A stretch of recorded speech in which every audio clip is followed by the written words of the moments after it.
Greetings everyone, I'm Record the Second, and welcome back to another episode of the Five Nights at Freddy's 2 Retrospective. In this one, once again, I'm not doing live commentary because I wanted to concentrate on the challenges. And frankly, there's not too much left to talk about unless I remember something soon, but there's still a bunch to cover in this one. So let's start with this minigame that I got in between my attempts. And yeah, we haven't really gotten any minigames yet in the series, but trust me, in the future there's going to be quite a bunch as I'm trying for 1020 mode, so we're gonna go over those as they arrive. But for now, let's talk about Give Gifts, Give Life. An interesting thing about this minigame is that it's similarly to the other minigames, there's a voice in the background spelling out a phrase, but in this one it doesn't match the name of the minigame, it just says help them. That's what the voice is spelling out. So it's a kind of an interesting minigame because it's so vague and it's really hard to understand what exactly is happening and what this is supposed to be telling us. In Ultimate Custom Night, Charlie says that the others are under her protection and the others are like animals, but she is very aware, which goes back to, I assume, her talking about the MCI kids, because I'm pretty damn sure the puppet was in the previous Freddy Fazbear's Pizza location where the missing children's incident occurred, which is why I think she has to be the first one to die, or at least that was the original intention. There's another minigame that we're gonna get to eventually that is also very vague, and I'm pretty sure is also quite retcon, not just by the gender that's mentioned in the minigame, but some other details. For example, the Freddy with the Cupcake being the only animatronic in the building, and the building being small. It led people to believe there's a Fredbear's Family Diner location, that's actually what's being represented in that minigame, but what we know from FNaF 4 is that it doesn't really look like that. So it's really hard to understand exactly what's going on and why Freddy's the one serving cupcakes and not Chica, because that's her item, that's what she's known for. A lot of questions there, but let's go back to this minigame for a bit. First thing you do is you put gifts next to the characters, and the gifts in this I assume are symbolic or not literal, but who knows honestly at this point. But it's interesting because we then later see gifts as representations for basically bringing you back to life in FNaF World. In FNaF World, one of the strongest mechanics and moves in that game is gift boxes, and when you do gift boxes, it places a gift box next to a character, and when a character dies, instead of turning it to a tombstone as usual, if they have a gift box next to them, they will instead instantly become alive again. It's honestly best comparable to the Totem of Undying in Minecraft. If you guys are familiar with how that works, when you hold it and you're about to die, the dying is prevented. You are alive, but at the cost of the totem. This is kind of the exact same thing with the gift box in FNaF World. So obviously this must be referencing the minigame, right? I don't know, otherwise why would that be the move in FNaF World? It's just kind of interesting to me what that means. What does the gift box represent in FNaF 2? Is it a literal object? Is it the gesture? Is it very, very, very ethereal, just not real in any sense? There's no physical presence, there's nothing like that. Who knows honestly, because in the FNaF 3 minigame we see the puppet giving cake to the crying child at the end of the table. We're gonna get to that in the next game. But another instance of being gifted something by another person, and I assume it's all relating to the motif of the birthday party. There's a lot of these running themes in the FNaF franchise, and it's really hard to understand what's symbolic, what parts are referencing just for the sake of the reference, right? Just bringing up the same idea, or what is directly related, like this is the exact same kind of thing and it's informing the lore. It's really hard to understand, especially these days, what exactly that means. But after the gift boxes, we get to the masks, and then we see the puppet putting on masks on the dead bodies of the children. So what does this mean once again? Is this literal? Is this figurative? I don't think she's literally putting masks on the dead children, although we do see in FNaF 3 that the dead children have masks of the animatronics on them in the Happiest Day minigame. Once again, how literal or not literal are we supposed to take these games? It's really hard to get because some of these details are so odd, and especially considering they were in the second game, a lot of these might have been retconned by now and we wouldn't know, because there's not a lot of direct communication from Scott, especially in tiny details like that. Like for example, the gender retcon from the Save Him minigame is obvious. We all saw that, but Scott didn't elaborate on it. So is that the retcon he mentioned in that one post, or is that not the retcon? I don't know. It's hard to say once again. But at the very least, I think we can all agree that this is symbolizing the children and the missing missing children's incident possessing the animatronics, which then brings up another question, right? So we didn't need the puppet to give life and make the DCI victim children possess the toy animatronics. We didn't need the puppet for that. We didn't need another character coming in and giving William a second life inside the Spring Bonnie animatronic, and basically any other possession in the series is done without the puppet. So why is this the case? Why is the puppet here giving life to the MCI kids? I don't know. It doesn't seem like this is a requirement for possession at all. The puppet itself was possessed by Charlie without any outside intervention. Why is this so specific? Is that what makes these MCI kids so special, that the puppet gave them life? Is their possession different? Are they more aware or less aware? Well, judging by the UCN voice lines, they're not very aware at all, so what's the deal here? And also a whole other debate here is that who stuffed the bodies? Almost everything seems to point to the fact that William hid the bodies to, hide the evidence, but this minigame seems to be implying that the puppet was the one who stuffed the bodies in the animatronics. Is that what the mask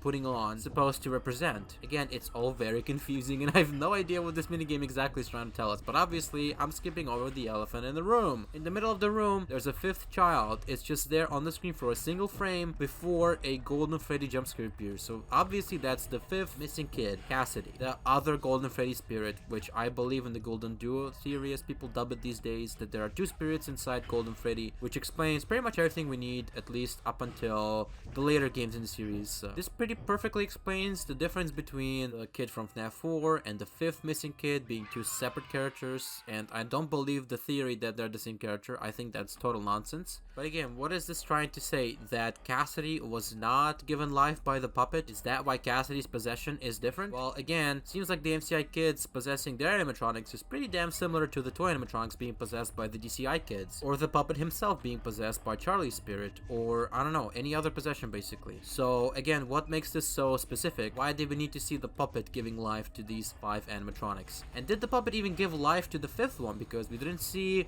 Cassidy get a gift, we didn't see Cassidy put the mask on. So again, what does this mean exactly? Honestly, looking back on this minigame, it is insanely confusing. Before then, it was pretty simple. The puppet is what made the MCI kids possess the animatronics. Boom, out of the way, got it, done. And nowadays, I have no fucking idea what this is trying to say. But either way, I think I've been on this one single minigame way too long. Let's get into some other stuff on my list. I cannot believe I didn't mention this, but there are rare screens in this game very similar to the previous game. Obviously, the rare screens are some of the coolest parts of these games in my opinion. It's a really big shame that Scott stopped doing those because they're just super cool and creepy. But interestingly, the choices of the characters here is a little bit random. We have only 3 and it's Freddy, Foxy, and Toy Bonnie. Why those 3? I don't know.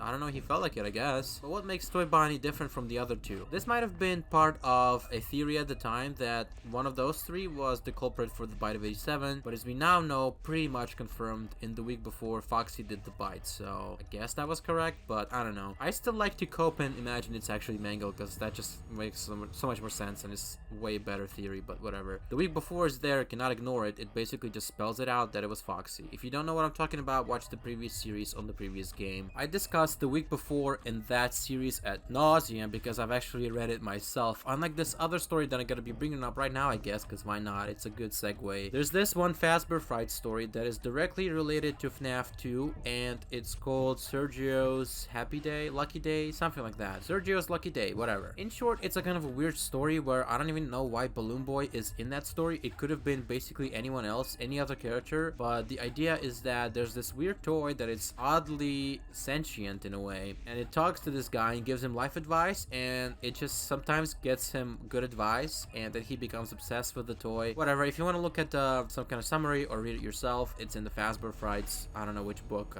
just look it up. But I watched Dawker's video on it, that's where all my information came from. I did not read the story, and I don't know, it just feels odd. It just feels like they did some story and then retroactively decided to make Balloon Boy the character, because there's some similar characters to the ones from the games and the Fright stories, like the Eleanor animatronic is similar to Baby, visually speaking, but overall, I don't think that's Baby, and I'm pretty sure that's been disproven by now. But this one, specifically from the illustrations, is basically the exact same as Balloon Boy. The only difference is that on the sign, it says, "I'm a lucky boy" instead of balloons. But I don't know, it's just kind of weird. I just wanted to mention it because it's kind of related to FNaF 2, technically, I guess. Now let's talk about another theory on lore lore about the MCI children possessing toys through parts. Basically, the theory is that the toy animatronics are partially possessed by the parts that are reused from the Wizards, and it's something that Fungi mentions in one of the calls, I think night 2 or something like that. He says that the old animatronics are just being used for parts, and we can see parts of their bodies are torn, and we can imagine that those parts are being put into the toy animatronics, and then people theorize that it's what's carrying over the possession. Now, possession mechanics in FNaF are very confusing and very convoluted these days. I don't know what is going on anymore, but back in the day it was very simple: body, near, animatronic equal possession. That's it. That was the rule. Now you have agony and remnant, and it basically can explain away anything. Why is anything possessed? Because there's an energy of agony or something. I don't know. So you don't even need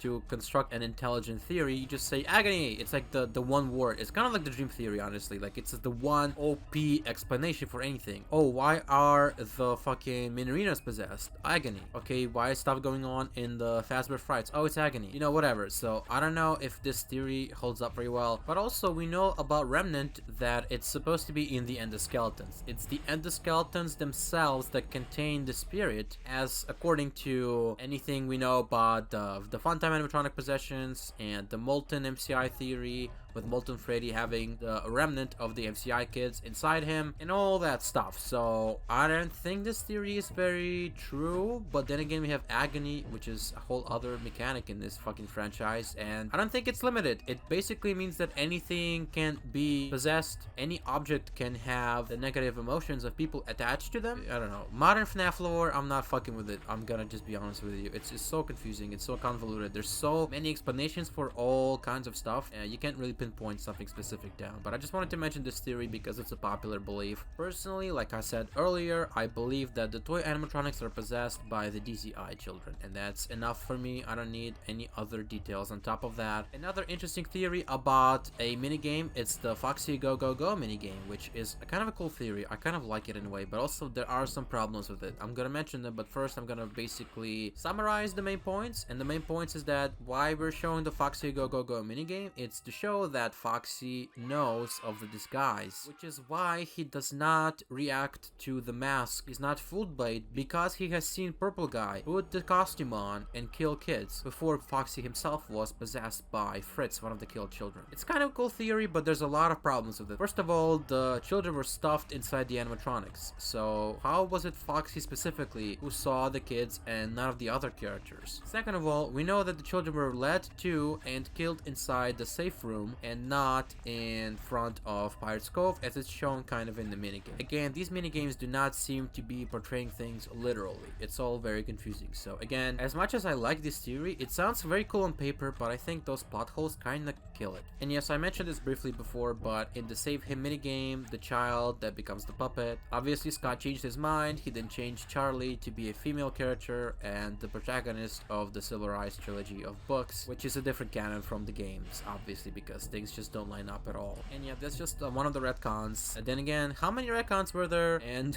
will we ever know what Scott changed as he went along? There's probably a shit ton of stuff he changed, but just never told us. But this one is a really blatant, really obvious retcon, like right in your face. It's basically confirmed in Pizzeria Simulator. So even though in the minigame the voice spells out save him, it is actually save her because Charlie is, you know, a girl. Another interesting thing about this game is the one theory that MadPat came out with after Pizza Sim because of Midnight Motorist was the theory that the juniors shown in the minigame is not just a random bar, but it's actually Freddy Fazbear's Pizza. It's kind of a stretch, and I don't know. I don't think that theory was ever correct. It's a big stretch. I'm pretty sure the only thing Scott was trying to show is that William is a drunk, but this idea inspired a fan game called Juniors, which I've played, and I'm stuck on night 3. This game is really hard. I'm really struggling with it, so I'm kind of not playing it much. But anyways, just wanted to mention that one of the biggest fan games of the recent few years was inspired by this theory specifically. Now let's talk about some glitches. Withered Foxy and Balloon Boy vanish on cameras while they're moving. There will be no interruption of signal. You know, when you play FNaF 2 and you're looking at a camera and someone's moving, there's a signal interruption, but not in these two cases for some reason. You can also use the vent lights when you're in blackout, which is kind of funny. Literally, there's an animatronic in front of you who's about to kill you if you don't put the mask on in 0.0001 seconds, and you can just use the lights in the vents. You can also see Toy Chica just pop in the vent. If you're holding the light and Toy Chica arrives at the vent, he will just pop in. The light will not blink or turn off. Toy Chica will just pop in magically. Kind of the same way that Foxy and Balloon Boy do on cameras. And also the flashlight text is layered on top of the jump scares. Not the overall texture, not the UI element, but only the text itself. The text that says flashlight. And I think it's that way because Scott added the flashlight text later, it just didn't layer it properly in the game, because in the trailer, the flashlight text is not there. I assume he put the text up there before release because the battery was just confusing without the added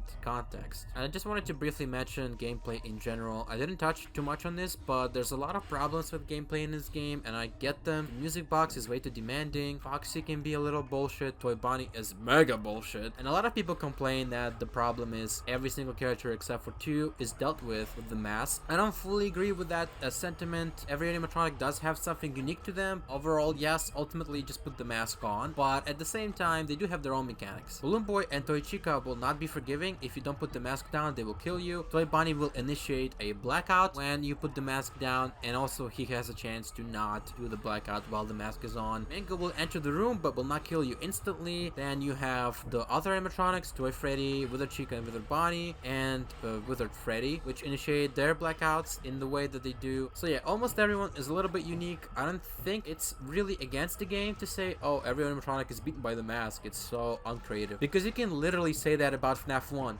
Oh, every animatronic, you just need to close the door. It's so uninteresting. So I don't really agree with that criticism, but definitely this game does have flawed gameplay. For example, the whole flashlight stun mechanic, barely useful. It could have been very interesting if the game was rebalanced around the mask and the flashlight stunning on cameras, as well as the puppet, the music box, but unfortunately it's basically there just for Foxy, almost. There's also puppet stalling, but overall it's just the Foxy mechanic. You really need the flashlight only for Foxy. There's no other way to deal with Foxy but the flashlight. So I wonder if this game worked in a way that it would not clear every animatronic during a blackout. So for example, you cannot clear multiple animatronics out of the room if you wear a mask during one blackout, and then the blackouts would stack on top of each other, not giving you any time to wind the box. So that in theory, to prevent this from happening and from killing you, you would have to go on cams and choose who to flash to stun them, so that you can time the blackouts, time the times when you need to put the mask on. That could have been cool, but I don't think Scott ever thought that deeply about it. He just assumed it would work. But as you can see on release, the flashlight is near useless. So yeah, the gameplay is quite flawed, and I've mentioned a lot of these flaws in the series, but something about the game is just really damn fun to me. So it still kind of works in a weird way, but I am willing to acknowledge the problems with this game. Overall, the gameplay, I still mostly like it, I would say. And that's honestly it. That's all I had to mention in this episode. I think I spoke a little bit too long on some things, but whatever. This episode was like 25 minutes long, so I needed something to talk about. Either way, come back for more episodes, because I'm going to beat the next challenge, Fazbear Fever, and then I'm going to try to beat 1020 mode. So that's going to be super fun. I also have a lot of other stuff going on. I already recorded those episodes, so I'm not going to spoil exactly what, but I'm gonna get some cool Easter eggs in this series. I'm also going to get all the other minigames and some of the interesting mechanics that you probably have not seen. So stick around, there's a couple more episodes in the series, and then we're going to go to FNAF 3. So don't forget to smash subscribe, ring my bell, and as always, stay